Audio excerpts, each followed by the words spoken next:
નમસ્તે, હું છું દિલીપ પટેલ। આજે આપણે સત્તાને સવાલમાં અનેક પ્રશ્નો કરવાના છે, રાજ્ય સરકારને કરવાના છે અનેક પ્રશ્નો, કારણ કે લોકોએ જે પ્રશ્નો પૂછ્યા છે એના માટે જે સોશિયલ મીડિયામાં વિગતો રજૂ કરવામાં આવી રહી છે, પ્રશ્નો પૂછવામાં આવી રહ્યા છે, એની આજે વાત કરવાની છે। ખાસ કરીને કમલમ ફળ માટેના, જે ડ્રેગન ફ્રૂટ તરીકે આખી દુનિયા ઓળખે છે, એનું નામ બદલીને મુખ્યમંત્રીએ કમલમ ફળ રાખ્યું હતું। એને ખાસો સમય થયો છે, પરંતુ આજે ફરીથી વિવાદ એ ઊભો થયો છે। લોકો પ્રશ્ન એટલા માટે પૂછી રહ્યા છે કે જે ફળોત્સવ શરૂ કરવાની છે રાજ્ય સરકાર બાગાયત વિભાગ દ્વારા, કૃષિ વિભાગ દ્વારા, એ ફળોત્સવનું નામ પણ કમલમ ઉત્સવ રાખવામાં આવ્યું છે। કમલમ એટલે ભારતીય જનતા પાર્ટીની જે કમળ છે એને કમલમ તરીકે ઓળખવામાં આવે છે અને કાર્યાલયોને કમલમ તરીકે ઓળખવામાં આવે છે। હવે ફ્રૂટનું નામ પણ એ જ આપવામાં આવ્યું છે, ડ્રેગન ફ્રૂટ મૂળ છે। અને આ નામ આપ્યા પછી ભારતીય જનતા પાર્ટી અનેક સ્થળોએ ગુજરાતમાં યાત્રાઓ પણ કાઢી હતી। રાજકોટમાં પણ આવી એક યાત્રા, રાજકીય યાત્રા કાઢવામાં આવી હતી ચૂંટણીના સમયે, ચૂંટણી જીતવા માટે ડ્રેગન યાત્રા, ડ્રેગન ફ્રૂટ માટેની યાત્રા કાઢી હતી। હવે ફરીથી એ જ રસ્તે રૂપાણી સરકાર છે અને જે ફળોત્સવ શરૂ થવાનો છે એનું નામ પણ કમલમ ફળોત્સવ રાખવામાં આવ્યું છે। એટલા માટે ફરીથી વિવાદ ઊભો થયો છે। દુનિયામાં ડ્રેગન એ ચીનના નામથી ઓળખાય છે, ચીનને ડ્રેગન તરીકે ઓળખવામાં આવે છે, પરંતુ આજે ચીન ઉપર કોઈ ભરોસો કરતું નથી, એ ડ્રેગન ઉપર કોઈ ભરોસો કરતું નથી અને ચીનને ડ્રેગન તરીકે જ ઓળખવામાં આવે છે। રૂપાણીને ફળમાં પણ હવે રાજકારણ દેખાય છે, એટલા માટે આજે નવી નીતિ શરૂ કરવામાં આવી છે। નવી ડ્રેગન ફ્રૂટ નામ આપ્યા પછી એને લગતી જે અલગ અલગ પ્રકારના કાર્યક્રમો સરકાર તરફથી આપવામાં આવ્યા છે, રૂપાણી તરફથી આપવામાં આવી રહ્યા છે, એટલા માટે એમની સામેના અનેક પ્રશ્નો ઊભા થયા છે કે સરકાર શા માટે આવું કરી રહી છે, ફળના નામ ઉપર શા માટે રાજકારણ રમે છે, નામો બદલવા માટે શા માટે રાજકારણ રમે છે, એના સૌથી મોટા પ્રશ્નો આજે લોકો પૂછી રહ્યા છે। ડ્રેગન જેવું લાગતું ફળ કમલમ કઈ રીતે બની ગયું, એનું નામ કેમ કમલમ આપવામાં આવ્યું, એ પણ લોકો ફરીથી પ્રશ્નો પૂછી રહ્યા છે। ગુજરાત સરકાર ફળ ઉત્સવ કરી રહી છે, એમાં પહેલાં મંદિરોમાં જે ફળ ઉત્સવ થતા હતા, હવે ભારતીય જનતા પાર્ટીની સરકાર એ કરી રહી છે। લાખો ટન ફળ મંદિરોમાં જે જતા હતા, હવે રૂપાણી સરકાર ઉત્સવ કરી રહી છે। મંદિરોના ફળોત્સવમાં સફરજન, દાડમ, કેરી, દ્રાક્ષ, કેળા, ટેટી, જામફળ, ચેરી, સંતરા, ચીકુ, અનાનસ, તરબૂચ જેવા અનેક પ્રકારના ફળો, સ્ટ્રોબેરીથી લઈને સીતાફળ, પપૈયાથી લઈને અનેક પ્રકારના ફળ ત્યાં લઈ જવામાં આવતા હતા। એના નામો પણ એ જ જે વર્ષોથી પરંપરાથી ચાલતા આવ્યા છે, વિદેશી નામો પણ એમાંના કેટલાક છે। ગુજરાતમાં જે ન પાકતા એવા ફળો પણ છે અને એમાંથી કોઈના નામ બદલવામાં આવ્યા નથી, માત્ર ને માત્ર જે નામ બદલવામાં આવ્યું છે ડ્રેગન ફ્રૂટનું નામ બદલવામાં આવ્યું છે।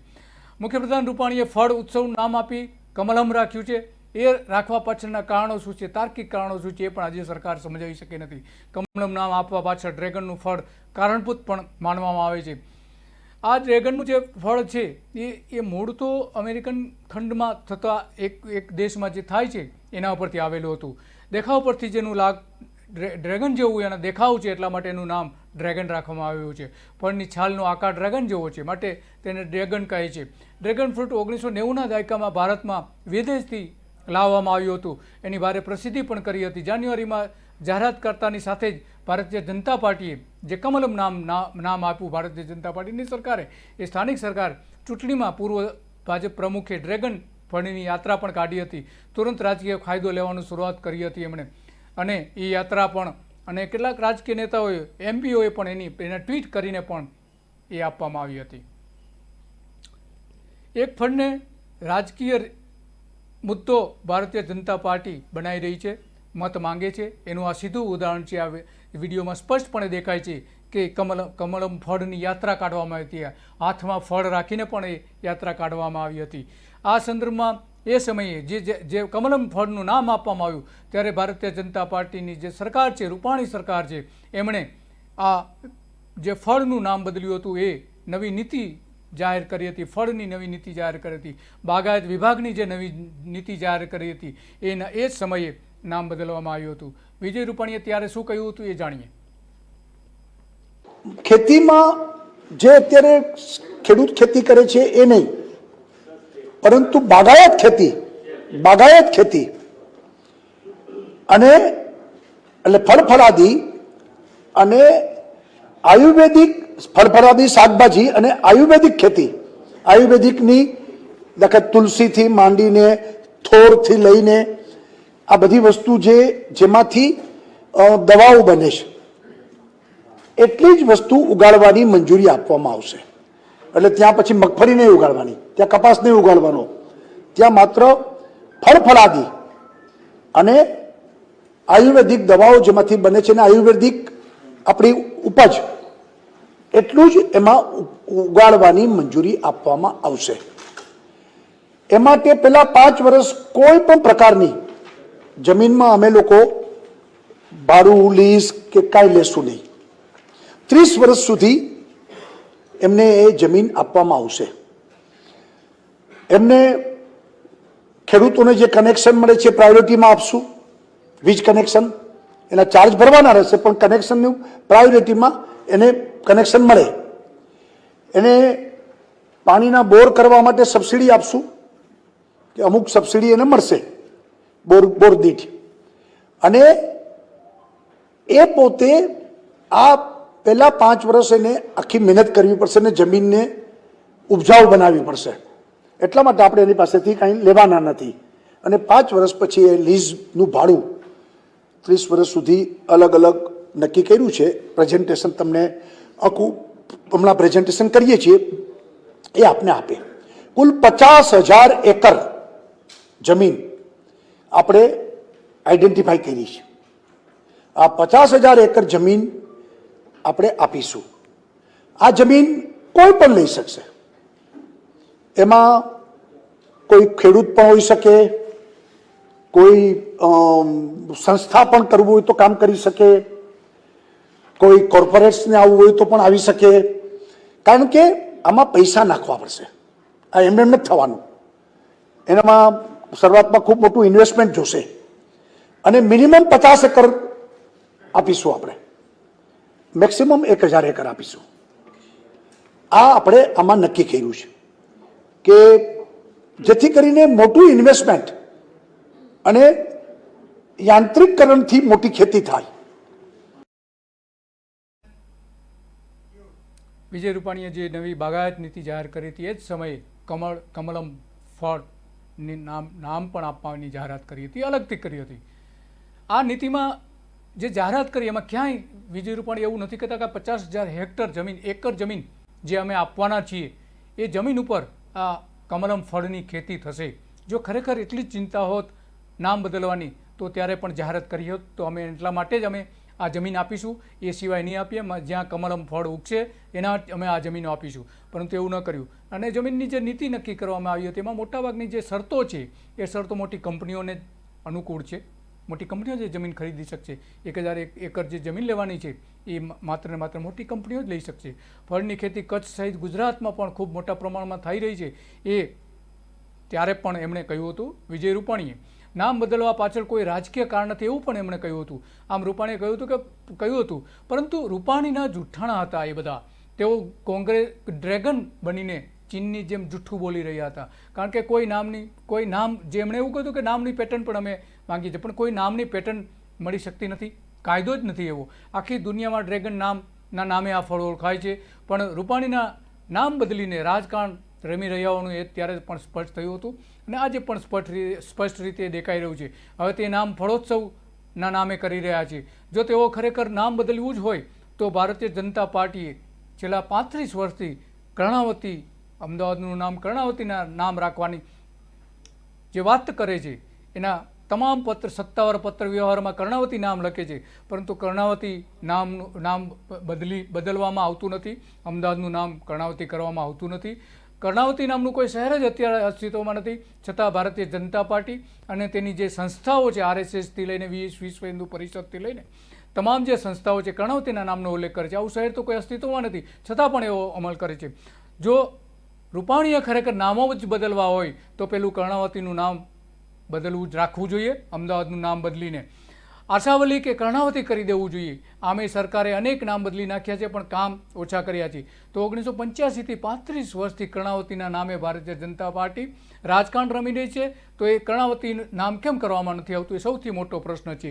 આ જાહેરાત કરી ત્યારે પછી તો રૂપાણી ફરી એક વખત મજાકનું પાત્ર બની ગયા હતા. એ સમયે સોશિયલ મીડિયા પર ડ્રેગન ફ્રૂટના નામની સાથે રૂપાણીની મજાક પણ કરવામાં આવતી હતી, મીમ્સ બન્યા હતા, જોક્સ પણ બન્યા હતા. એનું આખું ઘોડાપૂર સોશિયલ મીડિયામાં શરૂ થયું હતું. રેલવે સ્ટેશનથી લઈને રસ્તાઓ, શહેર અને ગલીઓના નામ બદલવામાં કશું બાકી નથી રાખ્યું, પરંતુ હવે ફળના નામો પણ બદલવામાં આવી રહ્યા છે.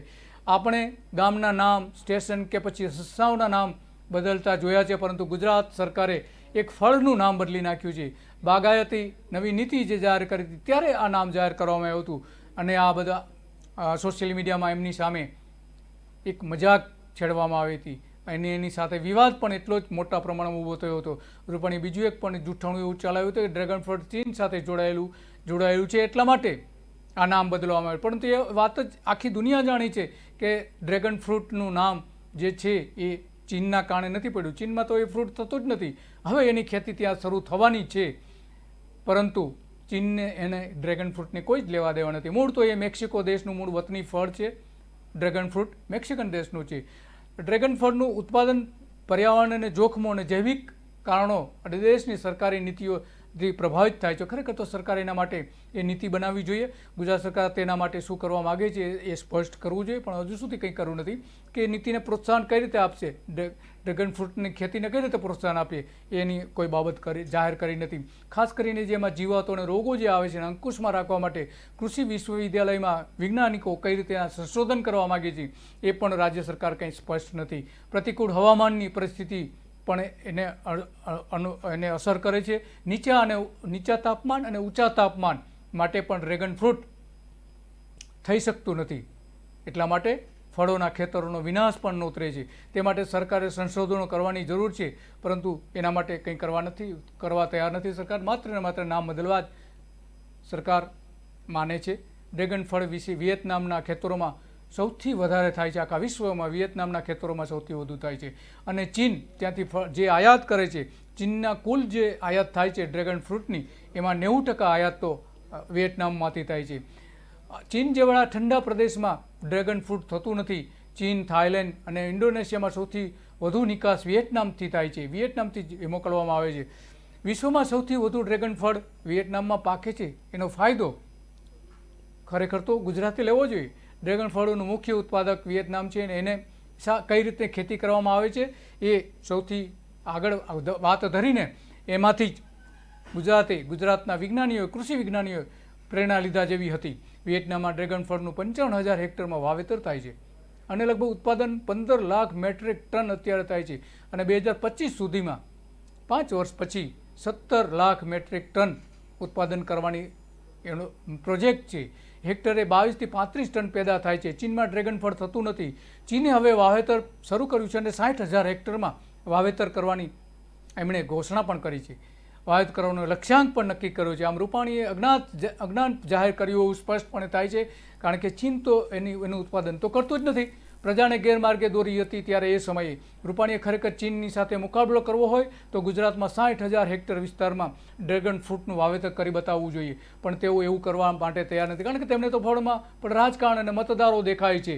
ચોમાસા પહેલાં પણ તો તે વાવાઝોડું જે આવ્યું ગુજરાતમાં, એમાં સૌથી વધારે નુકસાન જો થયું હોય તો આ ડ્રેગન ફ્રૂટના બગીચાઓને થયું હતું. કારણ કે એકદમ નાજુક છોડ હોય છે ને, તરત જ તૂટી જતો હોય છે થોડા પવનમાં પણ, અને એ એટલું મોટું નુકસાન થયું હોવા છતાં પણ રાજ્ય સરકારે એનું વળતર પણ આપ્યું નથી. અને એટલા માટે કોંગ્રેસે પણ ટીકા કરી હતી. એમણે પણ એવું કહ્યું કે નામ બદલવાથી ખેડૂતોની સ્થિતિ સુધરવાની નથી. નામકરણ કરવાથી ખેડૂતો સમૃદ્ધ નથી થવાના, પણ ખેડૂતોને મદદ કરવી જોઈએ. જે વાવાઝોડામાં નુકસાન થયું છે એમાં મદદ કરવી જોઈએ. એવું પણ ટીકા કોંગ્રેસ તરફથી, વિરોધ પક્ષ તરફથી કરવામાં આવી હતી. સરકારે ખેડૂતોની ચિંતા કરવાની જરૂર છે એવી સલાહ પણ આપવામાં આવી હતી. એ સમયે રૂપાણી સરકારે નામ બદલવા માટે પેટર્ન માટે અરજી પણ કરી છે એવું ઘોષણા કરવામાં આવી હતી. નામ બદલવાની પેટર્ન મળી શકતી નથી, છતાં સરકાર ખેડૂતોને મૂર્ખ બનાવતી હોય એ રીતે જાહેર કરે છે, અને આવા નાટકો કરીને ખેડૂતો માટેની લાગણી જીતવા માટેના પ્રયત્નો કરે છે. ફળની ખેતી કચ્છ સહિત ગુજરાતમાં પણ ખૂબ મોટા પ્રમાણમાં થઈ રહી છે એવું પણ જાહેરાત સરકાર તરફથી કરવામાં આવી હતી, પરંતુ એ વાત તદ્દન સત્ય નથી. કારણ કે આખા દેશમાં માત્ર 4,000 હેક્ટરમાં જ ડ્રેગન ફ્રૂટની ખેતી અત્યારે થઈ રહી છે. એમાંય ગુજરાતમાં 250 હેક્ટર જેટલી ખેતી થતી હોવાનું એક અનુમાન છે. આમ રૂપાણી અહીં પણ ખોટો પ્રચાર કરી રહ્યા છે. ખરેખર તો ડ્રેગન ફળનું નામ એટલા માટે આખું વિશ્વ લે છે કારણ કે તે ડ્રેગન જેવા એક પ્રાણી, સાપની જે ફેણ હોય એ પ્રકારનું દેખાતું ફળ છે. એની જે છાલ છે એ પણ એના જેવી જ દેખાય છે, ડ્રેગન પ્રાણી જેવી, અને તેથી તેને ડ્રેગન કહે છે. રૂપાણી એવું કહે છે કે તે કમળ જેવું લાગે છે, પરંતુ ખરેખર તો ડ્રેગન જેવું એ સાપનો આકારનું એ ફ્રૂટ લાગે છે, અને તેથી જ તે ડ્રેગન કહેવામાં આવે છે. આ ફળનું નામ ડ્રેગન ફ્રૂટ, મોતી ફળ, કેક્ટસ ફળ, પિથાયા, સ્ટ્રોબેરી, પિયર્સ, રાઈસ અને રાણીની જેવા નામથી પણ આ ફળ દુનિયામાં ઓળખાય છે. માત્ર એને કમલમ નામ આપવાથી કંઈ ના, એની ઓળખાણ બદલાતી નથી. ડ્રેગન એ ડ્રેગન છે. કે પછી ભાજપ પોતે એક ડ્રેગન બનવા તરફ જઈ રહ્યું હોય એ આ ઉપરથી લાગી રહ્યું છે, કારણ કે એના નામે રાજકારણ કરવામાં આવ્યું છે. એક ફળના નામે રાજકારણ ખેલવામાં આવે છે. જે પ્રજાની લોકશાહી ખતમ કરવામાં આવતી રહી હોય ત્યાં ડ્રેગનથી વિશેષ તો બીજું શું હોઈ શકે? ડ્રેગન એક પ્રકારનું કાલ્પનિક જાનવર છે, અને જેને ચીનની પ્રજા પૂજે છે. જે રીતે ગુજરાતના લોકો સાપની પૂજા કરે છે, ગાયની પૂજા કરે છે, એ રીતે ત્યાં પણ એની કાલ્પનિક પ્રાણીની પૂજા કરે.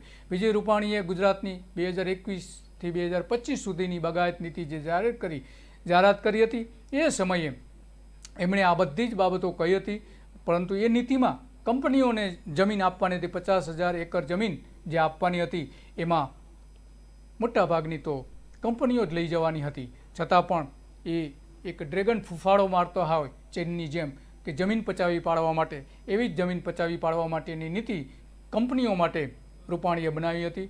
જમીન ફૂંકી મારવા માટેની રૂપાણીની એ નીતિ હતી.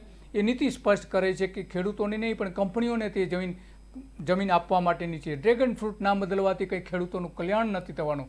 30 વર્ષ સુધી એકરનું આ જે જમીન આપવામાં આવી છે, 30 વર્ષ સુધી 1 એકરનું ભાડું માત્ર 100 રૂપિયા નક્કી કરાયું છે. આમ મફતમાં આ જમીન કંપનીઓને આપી દેવામાં આવી, પણ ખેડૂતોને તો આપી જ નથી.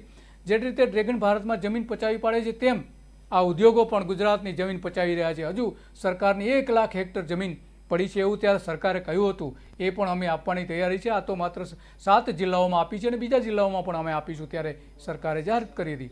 હાલ તો ગુજરાતમાં લગભગ 2 કરોડ હેક્ટર જમીન પર 2 કરોડ હેક્ટર જમીન ગુજરાતની છે. એમાંથી 1 કરોડ જમીન પર ગુજરાતમાં ખેતી થાય છે. ગુજરાતમાં 2019-20માં 4.50 લાખ હેક્ટરમાં ફળ પાક વાવેતર થયું હતું, અને 93 લાખ મેટ્રિક ટન એમાં ઉત્પાદન પણ થયું હતું. ફળ અને શાકભાજી બંને મળીને ઉત્પાદનમાં 9.20% હિસ્સો ગુજરાતનો છે, ગુજરાતના ખેડૂતોનો છે. ગુજરાતના ખેડૂતોએ આટલો મહત્વનો હિસ્સો આખા દેશમાં મેળવ્યો છે. વર્ષે ફળ પારામાં જે હોવી જોઈએ એનાથી વધારે ઉત્પાદન ગુજરાતના ખેડૂતો મેળવી રહ્યા છે. કમલમ નામ આપીને રૂપાણીએ ફળ તરીકેની જે માન્યતા કેન્દ્ર સરકારે 10 જુલાઈએ આપી હતી. પહેલાં રૂપાણીએ જાહેરાત કરી, પછી કેન્દ્ર સરકારે જાહેરાત કરી હતી. આમ ખરેખર તો જ્યારે રૂપાણીએ જાહેરાત કરી હતી, જે નામ આપ્યું હતું એ કાયદેસર તો નહોતું જ. ફળ અને ચીન સાથે સીધો કે આડો કોઈ જ સંબંધ નથી. થોરની જાતનું આ જંગલી ફળ છે, તે થોડો પવન આવે તો પણ તે તૂટી જાય છે. તેનો છોડ સિમેન્ટના થાંભલા વગર ઊભો રહી શકતો નથી, એના ટેકા વગર ઊભો રહી શકતો નથી. તે રીતે ભારતીય જનતા પાર્ટી પણ હિન્દુત્વના અને ભ્રમના થાંભલાઓ વગર ઊભો રહી શકતો નથી. માત્ર રૂપાણી જ આ અફવા ફેલાવી રહ્યા હોય એવું અને જૂઠ ફેલાવી રહ્યા હોય એનું સ્પષ્ટપણે આના ઉપરથી આપણે ખ્યાલ આવે છે. માત્ર રૂપાણી જ નહીં પણ વડાપ્રધાન નરેન્દ્ર મોદીએ પણ મન કી બાતમાં કચ્છમાં કમલમ ફ્રૂટ ઉર્ફે ડ્રેગન ફળના વાવેતરને મળેલી સફળતાની પણ એમણે વાત કરી હતી. પરંતુ ખરેખર તો એ વડાપ્રધાને ફેલાવેલી મોટી અફવા હતી, કારણ કે આખા ગુજરાતમાં માત્ર ને માત્ર 250 હેક્ટર જમીનમાં જ ડ્રેગન ફ્રૂટની ખેતી થાય છે. મોટા ગામની ખેતી જેટલી એ ખેતી થઈ છે, એક ગામના મોટું ગામ કોઈ હોય એના જેટલી જ માત્ર ખેતી થઈ છે. કચ્છમાં કમલમ ફ્રૂટને ભારત સરકાર અને રાજ્ય સરકાર દ્વારા ફળ તરીકે માન્યતા મળતા કૃષિ જગતમાં નવા ફળ પાકના ઉમેરાની ઐતિહાસિક ઘટના એમણે ગણાવી હતી. પરંતુ કચ્છમાં જે ખેતી થતી એ પહેલાં તો ભારતમાં 1990થી શરૂ થઈ હતી, અને ઘણા બધા પ્રદેશોમાં, ખાસ કરીને મહારાષ્ટ્ર અને એવા જે પ્રદેશો છે ત્યાં પણ એ ખેતી થતી જ હતી. પરંતુ જે કંઈ ખેતી ગુજરાતમાં કચ્છના ખેડૂતોએ કરી હતી એ ગુજરાત સરકારના કારણે નહીં, પણ ખેડૂતોએ પોતાના સાહસથી એ ખેતી કરી હતી. પણ સરકાર એનો જશ લેવા માંગતી હતી. રૂપાણી અને નરેન્દ્ર મોદીની બંનેની સરકાર હોય.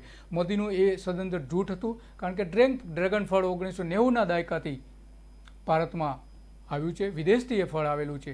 કચ્છના ખેડૂતો 2014થી ખેતી કરતા થયા છે. આમ વડાપ્રધાન અને રૂપાણી જુઠ્ઠો પ્રચાર કરતા હોવાનું એના પરથી સ્પષ્ટ થાય છે. દાંતીવાડા કૃષિ યુનિવર્સિટી તરફથી કચ્છના ડ્રેગન ફળના વાવેતરનો વિસ્તાર, પ્રમાણ, ખર્ચ અને ઉત્પાદન આવક અને જમીનની અંગેની સંપૂર્ણ વિગતોનું એક સર્વેક્ષણ કરવા માટેની ત્યારે સૂચના પણ રાજ્ય સરકારે આપી હતી. આપણે જોઈએ કે જામનગરના ખેડૂત ભગીરથસિંહ જાડેજા આ ડ્રેગન ખેતી અંગે શું કહી રહ્યા છે. મારે 1 એકરમાં ડ્રેગન ફ્રૂટનું વાવેતર છે, જેમાં પ્લાન્ટિંગ મટીરિયલ્સ, પોલ, સિમેન્ટના પોલ, સિમેન્ટના રિંગ અને ડ્રીપ ઇરિગેશન અને મજૂરી બધું થઈને 5 થી 5.5 લાખ રૂપિયા જેટલો મને ખર્ચ આવે છે. હવે સરકાર કંઈક પ્લાન્ટિંગ મટીરિયલ્સમાં સબસિડી આપે છે, પણ ખર્ચના પ્રમાણમાં સાવ નહીવત કહેવાય. એના કરતાં પ્લાન્ટિંગ મટીરિયલ કરતાં મેઇન ખર્ચ આમાં સ્ટ્રક્ચર ઊભું કરવામાં આવે છે. એટલે જો સરકાર પ્લાન્ટિંગ મટીરિયલ્સની સાથે સાથે સ્ટ્રક્ચર ઊભું કરવામાં સિમેન્ટના પોલ અને રિંગમાં પણ થોડીક સબસિડી આપે તો ખેડૂતને પોસાય એમ છે. બીજી વાત મેઇન રહી ભાવની, તો ડ્રેગન ફ્રૂટના ભાવ અત્યારે ખેડૂતના હાથમાં 100 રૂપિયા જેવા આવે છે. જોકે એના એ માર્કેટમાં લેવા જાય તો 300 થી 350માં વેચાય છે. તો સરકાર મધ્યસ્થી બની અને કંઈક ભાવનું જો ખેડૂતોને 200 થી 250 રૂપિયા મળે એવું કંઈક મધ્યસ્થી બની અને વચેટિયા જે ખાઈ જાય છે એની જગ્યાએ કંઈક આયોજન કરે તો ખેડૂતોને પરવડે એમ છે. અને નકર આટલો ખર્ચ કર્યા પછી ખેડૂતના હાથમાં જ્યારે પાક આવે ત્યારે કાંઈ ભાવ મળે નહીં તો આ ખેતીનું ભવિષ્ય મને સારું દેખાતું નથી. કે કોઈ ખેડૂતો સાહસ કરી અને કદાચ પાક પકવી પણ લે, પણ એને 1 કે 2 કે 5 વર્ષમાં એને પરવડે નહીં અને કાઢવું પડે અને ભવિષ્ય સાવ નહીવત હોય એવું મને જણાઈ રહ્યું છે. ખેડૂત સ્પષ્ટપણે કહે છે કે આ ખેતી ઘણી મોંઘી છે અને સરકારે એના ભાવ સારા મળે ખેડૂતોને એવી વ્યવસ્થા ઊભી કરવાની જરૂર છે, નહીં કે નામ બદલવાની. મોદી સરકારે જે જાહેરાત કરી છે ખેડૂતોને ખેતી માટેની, એની સામે લગભગ ખેડૂતોને અત્યારે 10 લાખની આસપાસ એક હેક્ટરે ખર્ચ આવે છે. પરંતુ સરકારે જે નક્કી કર્યું છે એ પ્રમાણે 2.59 લાખ હેક્ટરે ખર્ચ આવતું હોવાનું અનુમાન મૂક્યું છે અને એમાં 50% એટલે કે 1.25 લાખની સબસિડી આપવાની પણ કેન્દ્ર સરકારે જાહેરાત કરી છે. પરંતુ ખરેખર તો ખેડૂતોને 10 લાખ રૂપિયાનું ખર્ચ થાય છે, એની સામે માત્ર ને માત્ર 1.25 લાખ આપવાની વાત કરે છે. આમ આ સરકારની જે વાતો છે માત્ર ને માત્ર છેતરપિંડી ભરેલી વાતો છે. એના પહેલાં જે ક્રમ નંબર પર જે આવતું હતું ફળ, એ સ્થાન આપવામાં આવ્યું હતું ડ્રેગનનું. અને અત્યારે જે આપણે જોઈએ છે કે સરકારની જે નીતિ છે એમાં ડ્રેગન ફ્રૂટને સૌથી પ્રાયોરિટી વધારે આપવામાં આવી રહી છે. પરંતુ એની સામે જે ફાયદાઓ આપવા જોઈએ ખેડૂતોને, કારણ કે આ જે ખેતી છે એ શ્રીમંત ખેડૂતો જ કરી શકે એવી હાલત છે અત્યારે. એની પાછળ એટલું મોટું ખર્ચ આવે છે. 1 એકરે લગભગ 3 લાખ અને હેક્ટરે લગભગ 9 થી 12-13 લાખની આસપાસ એનું ખર્ચ આવે છે. કારણ કે મોટું મૂડી રોકાણ એની પાછળ કરવું પડતું હોય છે. ખેતર પાણી, સિંચાઈ અને બીજા માળખાકીય વાસ્તવિક ખર્ચ હેક્ટર દીઠ જો ગણવામાં આવે તો લગભગ 19 થી 23 લાખ રૂપિયા થાય છે. તમામ ખર્ચ ગણવામાં આવે, જમીનનું ખર્ચથી લઈને સિંચાઈ, મહેનત અને જમીનની કિંમત સાથેનું જો ગણવામાં આવે તો 19 થી 20 લાખ રૂપિયા 1 હેક્ટરે ખર્ચ થાય છે. એની સામે સરકાર માત્ર ને માત્ર 10%થી પણ ઓછી, 1%થી પણ ઓછી સબસિડી આપે છે. આમાં સરકારી સબસિડી આર્થિક નબળા ખેડૂતોને મળવાની નથી. તે ખેડૂતો સમૃદ્ધ છે તેમને જ આ સબસિડી મળવાની છે. રૂપાણી એ નથી જાણતા કે ડ્રેગન ફ્રૂટની ખેતી એ મોંઘી ખેતી છે, સસ્તી ખેતી નથી. કચ્છના કેટલાક પ્રગતિશીલ ખેડૂતોએ જે આ ડ્રેગન ફ્રૂટની શરૂઆત કરી હતી ખેતીની, એમાં ખેડૂતોનો સૌથી મોટો હિસ્સો છે, નહીં કે સરકારનો. રૂપાણી સરકારનું કોઈ જ યોગદાન એની પાછળ નહોતું. ખેડૂતોએ ખેતીની શરૂઆત કરી હતી, પણ રૂપાણીએ તો ખેતીને પણ રાજકીય ખેતી બનાવી દેવાની શરૂઆત કરી દીધી છે નામ બદલીને. જે જાહેરાત કૃષિ પ્રધાન રણછોડ ફળદુએ કરવી જોઈએ તે જાહેરાત મુખ્યપ્રધાન પોતે પણ કરે છે, પોતે કરી રહ્યા છે. દરેક કૃષિની નીતિને લગતા, ખેડૂતોને લગતી બાબતો રૂપાણી જ મોટાભાગની જાહેરાત કરે છે. ઉપરથી ઘણું ખરબચડું દેખાતું આ ફળ અંદરથી ઘણું મુલાયમ હોય છે, પણ સરકાર મુલાયમ બનવા તૈયાર નથી. મહારાષ્ટ્ર સરકારે ખેડૂતોને મિશન દ્વારા ડ્રેગન ફળની જે ખેતી છે એને પ્રોત્સાહન આપવા માટે સારી ગુણવત્તાની વાવેતર સામગ્રી અને તેની ખાતે માટેની સબસિડીની આપવાની પહેલ તો મહારાષ્ટ્રે કરી હતી. પછી કેન્દ્ર સરકાર એના માટે આવી છે, પણ ગુજરાત સરકાર એ માટે કંઈ સબસિડી આપવા માટે તૈયાર નથી. આવી જે બધી યોજનાઓ છે એ યોજનાઓ ખરેખર તો સરકાર માટે એક ગુલાબી વચનો સિવાય કશું જ નથી. લોકપ્રિયતા મેળવવા સિવાયનું બીજું કોઈ જ કારણ નથી. ફળોની જે ખેતી છે એ ખરેખર તો બીજા રાજ્યોમાં જે એને નફો મળી રહ્યો છે, ઉત્પાદન ખર્ચનું જે કે સરકારો છે એને મદદ કરે છે ઉત્પાદન ખર્ચ ઘટાડવામાં, એ આપવા માટે રાજ્ય સરકાર કોઈ પણ રીતે તૈયાર નથી. કારણ કે અત્યારે જે ઉત્પાદન થાય છે એ લગભગ 12,000 ટન હેક્ટરે આખા દેશમાં જે 3,000 થી 4,000 હેક્ટર ખેતી થાય છે એમાં 12,000 ટન ફળનું ઉત્પાદન થાય છે. જે હેક્ટર દીઠ એ બહુ ઓછું ઉત્પાદન થાય છે. ગુજરાતમાં 3 થી 4 ટન હેક્ટરે ઉત્પાદન થાય છે, જ્યારે ખરેખર વિયેટનામમાં 22 થી 35 ટન હેક્ટરે ડ્રેગન ફળનું ઉત્પાદન થાય છે. રૂપાણી પહેલાં ખેડૂતોની ઉત્પાદકતા વધારે એ માટેના નવા બિયારણો શોધ, નવા વૃક્ષોની એના પ્લાન્ટની શોધ કરવી જોઈએ, તો જ ખેડૂતોને ફાયદો થશે. નામ બદલવાથી કોઈ ફાયદો ન થાય, અને તો જ જે ફળોત્સવ ઉજવવામાં આવે છે એ ફળોત્સવનો મતલબ રહેશે, નહીંતર એનો કોઈ મતલબ નથી. મહારાષ્ટ્રના ખેડૂતોએ જે પહેલી વખત દુબઈમાં ડ્રેગન ફ્રૂટની નિકાસ કરી હતી, એ જ રીતે કચ્છમાં પણ હવે કેટલાક ખેડૂતો આ વર્ષે એની નિકાસ કરવા માટેની તૈયારી કરી રહ્યા છે. જે નિકાસ થાય છે એમાં સરકારે એમને મદદ કરવી જોઈએ, ખેડૂતોને મદદ કરવી જોઈએ, તો જ ફાયદો થઈ શકે એમ છે. બાકી જે નામ બદલવામાં આવે છે એનાથી આ ખેડૂતોને કોઈ ફાયદો નથી અને કોઈ મતલબ પણ નથી. અર્ધ સૂકા વિસ્તારોમાં સારામાં સારું થઈ શકે એમ છે ડ્રેગન ફ્રૂટ, ખાસ કરીને કચ્છ, બનાસકાંઠા અને બધા વિસ્તારોમાં. પરંતુ એ માટેની સરકારે જે નીતિ બનાવવી જોઈએ, જમીનો આપવા માટેની નીતિ બનાવવી જોઈએ. જે બેકાર ખેડૂતો છે અને સરકાર પાસે 1 લાખ હેક્ટર જેટલી જમીન પડી રહી છે, એ જમીન આ બેકાર ખેડૂતોને જો આપવામાં આવે, મજૂરોને આપવામાં આવે, તો એ તેના ઉપર આ ખેતી કરી શકે એમ છે. માત્ર નામ બદલવાથી કંઈ ખેતી થઈ શકે એમ નથી. નાના પ્રમાણમાં જો ખેતી કરવાની એનું છૂટ આપવામાં આવે નાના ખેડૂતોને, તો એ પોતાની જાતે ઓછું ઉત્પાદન ખર્ચ કરીને પણ ઉત્પાદન કરી શકે એમ છે. પરંતુ રાજ્ય સરકાર એ કરવા તૈયાર નથી. માત્ર મોટી કંપનીઓ જે છે એ મોટી કંપનીઓને જ આની ફાયદો થાય એ માટેના પ્રયત્નો કરે છે. ડ્રેગન ફ્રૂટના અનેક ફાયદાઓ છે. એ ફાયદાઓ જે જો જોઈએ તો એમાં સૌથી મોટો ફાયદો છે સંધિવાના જે દર્દીઓ છે, એમને હાર્ટના પેશન્ટ છે એમના માટે, માંસપેશીઓ માટેના, સાંધાના જે રોગ છે એ બધાના, ત્વચા માટેના જે રોગો છે એના માટેના છે. વિટામિન સીથી ભરપૂર હોય છે. આ બધા જ ફાયદાઓ ડ્રેગન ફ્રૂટના છે અને વધુ ઉત્પાદન થાય એ માટેના સરકારે પ્રયત્નો કરવા જોઈએ. નમસ્તે.